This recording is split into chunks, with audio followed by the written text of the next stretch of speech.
Without a single doubt in my mind, I can say that I cooked. This waterfall and bridge came out exactly how I was imagining in my mind. It starts up there and it's all stone bricks, so you can see exactly why I need so many stone bricks to my name. And it passes right underneath the nether portal and then right underneath our bridge leading on down to the cottage. The bridge is nice and quaint and gets the job done without taking up too much space or too much of the look from the area. And obviously this addition was nowhere near necessary, but I'm so happy that we ended up doing it, and it changes up the kingdom of Audipon so much. At the moment, I'm still definitely feeling the job completion vibe, but the more that we walk and go to our villager training area over here, the more that we'll be able to appreciate the hard work that we put in this episode. And for the first time, this kingdom feels much more than just a little village with a path, and it's really starting to develop into something special. Which, speaking of something special, I think that it's just about time that we get back to working on the tunnel that we have here. The good news is that we still have plenty of materials to keep on building. So I say, why don't we fire up our Lightmatica schematic and see what we can get done in just about an hour or two. And when the timer goes off or we run out of materials, I'll check in with you then.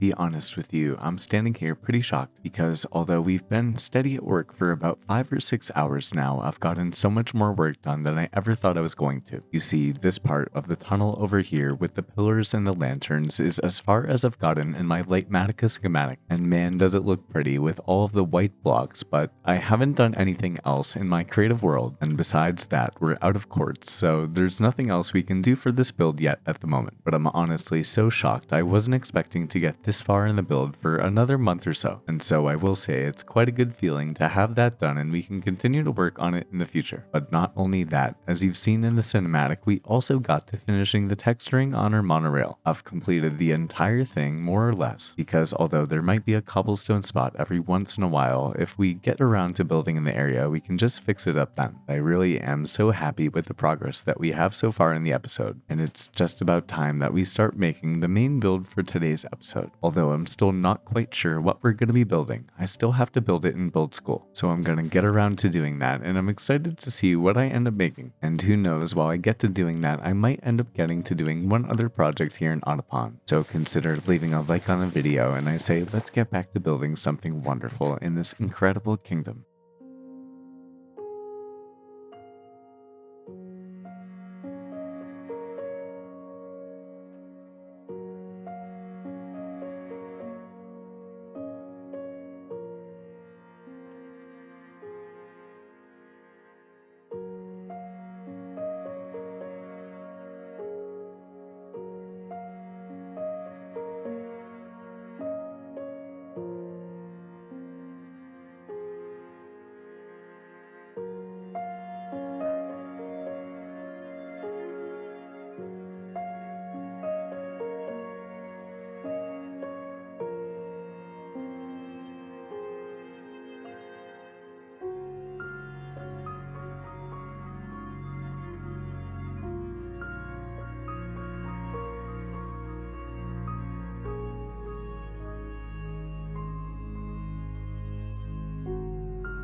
I'm being genuinely honest with you when I say that this is some of the best building that I've ever done. You can totally see that I cooked on this bridge, which I ended up whipping up this morning. It's perfectly medieval and has some wonderful arches along with some potted plants as well. I got inspired by Blockdown and wanted to build some arches along with some potted plants for some extra curvature as well on the sides. And then with the lanterns on the trapdoors, I think that it really just matches everything perfectly and fits into the vibe of the area. I did have to do some terraforming down here, but you can see that we have some oak trapdoors and some spruce trapdoors and buttons too. And the more that we get work done this episode, the more that the entire area is coming to life. I've also cut out through the potato fields and made ourselves a path leading on over to the west, or whatever direction the sun sets, that is. And I'm sure that as we continue to expand the kingdom, we'll come in with some walls and some extra layers to kind of keep this area enclosed. I must say, I am so happy with the view overlooking the bridge, which is overlooking the crop fields, which is overlooking our park over here. And the same can be said with the view that we have coming down here with our new waterfall, which I've come around to giving the name Ada's Waterfall, because some of you may know that I'm an elementary school teacher, and she ended up making some incredible fan art, which we'll have up on the screen right here. It really is so creative and so well done, and as a teacher, along with as a content creator, some of the best appreciation you can get is in the form of fan art. So you're more than welcome to make and send whatever fan art you would like in our Discord thread, which is Slip Sanctuary, always linked in the description below. But besides that, I did want to head over to our bank. And if we head inside, we can place a spruce sign on the wall because we officially have a name for this place. And that name is the Gold and Glory Treasury, which has come in as a comment from the Targ, which I think that this is a perfect name for this place. It really fits in with the atmosphere, which I think that this is just a perfect name for this place. It matches the vibe so well. And I really appreciate you taking the time to leave a comment and giving the bank a name. Now, we have done a whole ton of work over in this area so far in this episode, but I'm happy to say that the fun doesn't stop there, because our main build for this episode, something I'm so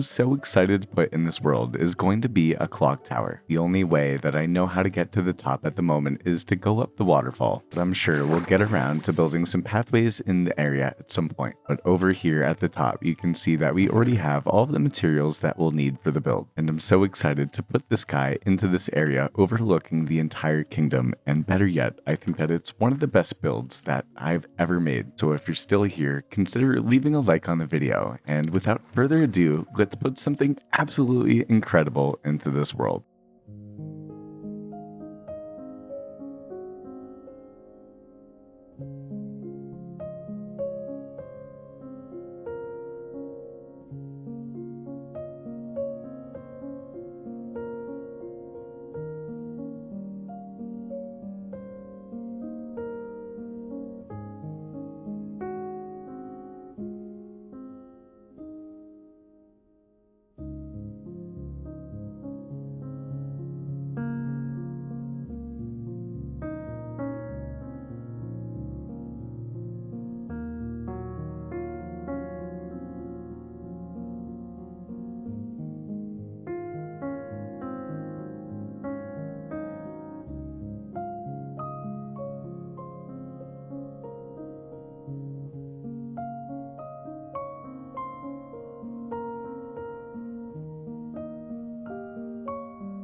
Well, there is absolutely no doubt in my mind that I cooked on this build. In fact, I think that this build may be one of my favorite builds that I've were made. As you can see along the sides, the lilacs just add that extra bit of color that the area really needed, and the waterfall is the extra bit of decoration too. We still have no way of getting to the top, so up the river we go, but I'm sure that eventually when we get a pair of wings, it'll be pretty easy to get to the top of this building. And as we get up to the top, we can take an official look at our new build, this clock tower that we have here in the Kingdom of Otopan. And one of my favorite things that we have is definitely the levers and the chains that we have on the sides of the walls. If your build is ever looking too straight, I recommend using this little trick. It gives some extra curvature and some extra detail to the sides. But as you can see, we have this lovely clock tower, and I've never built anything like this in the game before, and it's one of my favorite builds, as I'm saying. We have our fences for windows, and then I did some extra texture work with some stone stairs here too. We have a nice medieval entrance as we look up to the top of the build, and if we head inside, we only have one very special thing here. I guess besides the addition of some special items in this world, like one of our music discs, and up here we have a totem of, I forget what it's called, Ocean of...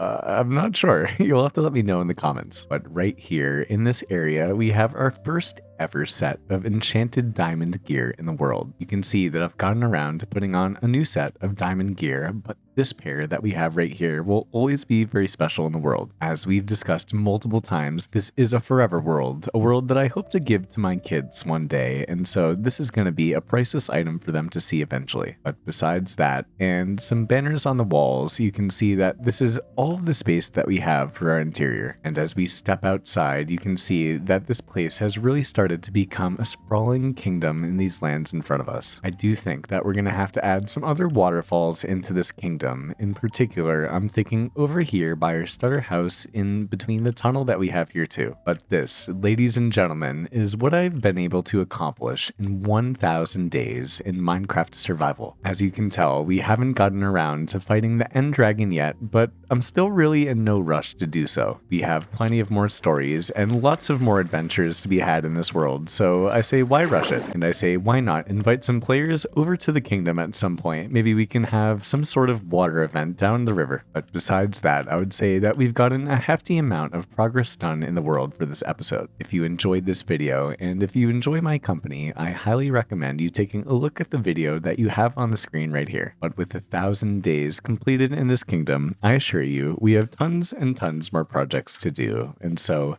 as always, I say thank you for watching, and let us get back to work.